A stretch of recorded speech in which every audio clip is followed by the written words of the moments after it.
Hey, this is the Men-votional. I'm glad that you're here because I'm here for you. The highlight scripture is Hebrews chapter 5, verses 13 through 14. It says, anyone who lives on milk, being still an infant, is not acquainted with the teachings about righteousness.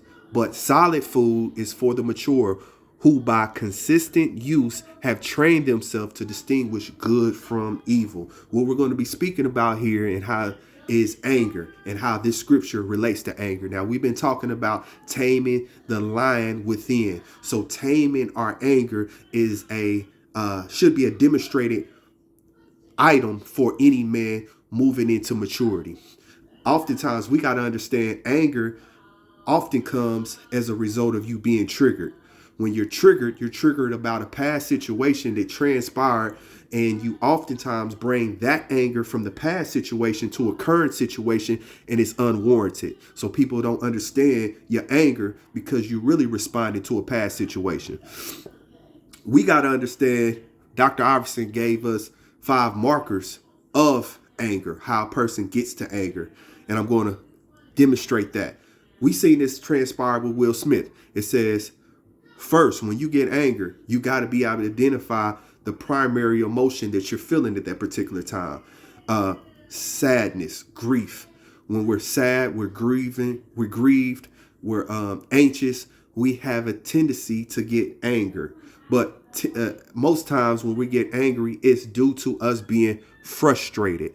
We're frustrated because of number 2. We have a desire that's not being met, whether it's purposely not being met or unintentionally not being met. Regardless of the situation, that desire is not being met. And I think we seen this transpire was Will. Will was frustrated about the circumstances. Then he had he had a desire for them circumstances to be changed. And then it moves to number 3, which is a demand. Not just a desire, it's a demand, meaning these circumstances must change or else.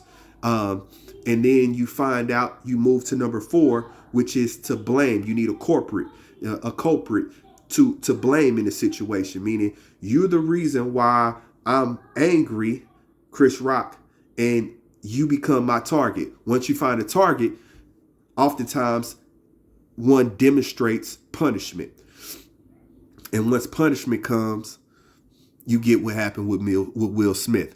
So we as believers got to understand this thing about anger. And the way we understand it is by understanding that which is deemed righteousness by the Most High.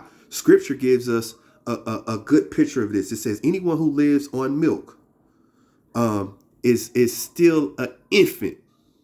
Now, when a infant is something as a baby, we know what an infant is as a baby, but babies often are angry about everything. That's why they cry. They cry because they're angry. And as a result of them being angry, they cry.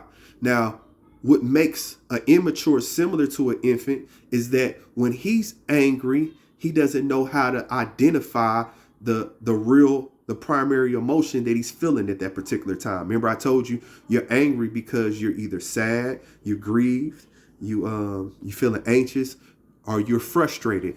An immature man can't identify that which he is angry about, the primary emotion, because that takes self-reflecting. That takes being able to understand your environment. Well, just like an infant just cries. Another thing, how an immature man is connected to being an infant, is that an infant needs to be pacified.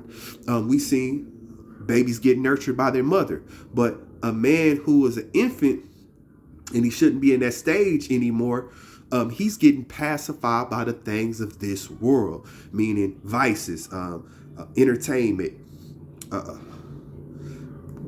gaming. I mean, you can go on and on, but the things of this world, porn, these things are pacifiers. Because I'm angry, I do this to get pacified. Now, that's what occurs with a immature man, but it says a mature man is able to deal with solid foods.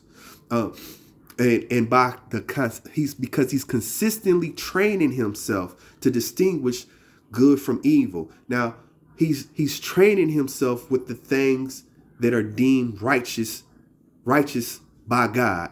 So just like a bank teller is constantly dealing with money, authentic money, so much so that that bank teller can spot a counterfeit, we need to be so connected with righteousness that we're able to discern when something's unrighteousness has happened, when unrighteousness is taking place.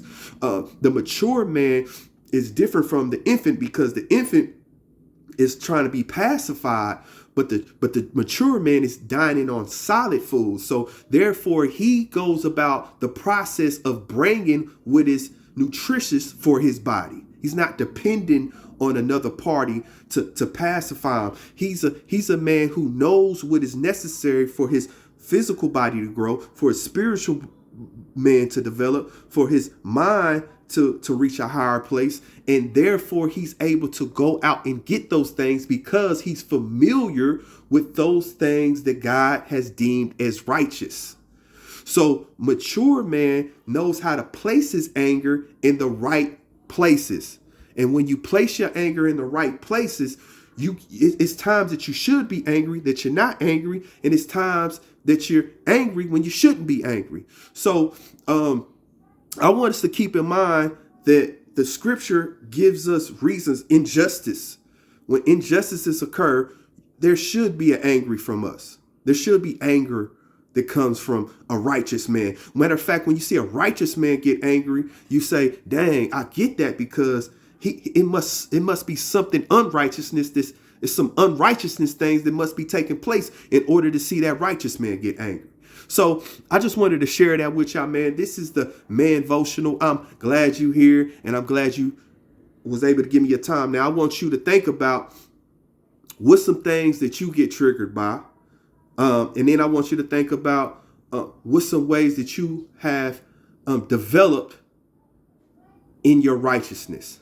All right, man. Take that on. I'll be talking to y'all.